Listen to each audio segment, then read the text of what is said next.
Everyone blames Korra for the spirit portals, but here's what actually set it in motion. So everyone knows the White Lotus, the guys who were so mysterious in Avatar, The Last Airbender, until they showed up in Season 3 to reclaim Ba Sing Se. They had so much horror that they took back the whole city themselves. Used to see them as a secret Avengers gang. Well, until I saw them in The Legend of Korra, the White Lotus went public, and mostly just dealt with protecting the Avatar. And that's actually the reason Korra was so socially underdeveloped. They protected her so much that she ended up dating her own teammates. But that's a discussion for another session. Went public, a member called Shaibar despised the idea so badly that he left. And honestly, can you blame him, considering what they'd accomplished in the past? So Shaibar formed a splinter group, the Red Lotus. You've probably heard of it from Zahir's team.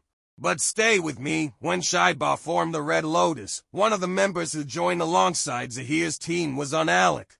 That's where he learned about opening the spirit portals for balance, which shaped a lot of his ideals. And when they failed to kidnap Korra as a baby, he left the Red Lotus. Here's what people forget about why the portals were closed in the first place. Avatar Wen saw the conflict between spirits and humans firsthand. He even lost a friend who was like a brother to him. So when he sealed Vaatu, instead of risking people freeing him later, he separated the two worlds entirely.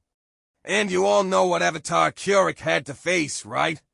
I'm pretty sure if you'd asked Kuruk back then to open the spirit portals, he'd have just stared at you. Anyway, you see the flow now. The White Lotus goes public, a splinter forms, Unalaq gets recruited, he leaves years later, and the spirit portals end up open. As much as I'd love to blame Korra, I'd put 90% of the blame on the White Lotus for everything that happened in The Legend of Korra. There's a lot more I'm going to touch on in the Avatar franchise, so subscribe so you don't miss the next one. We're diving into Korra herself next.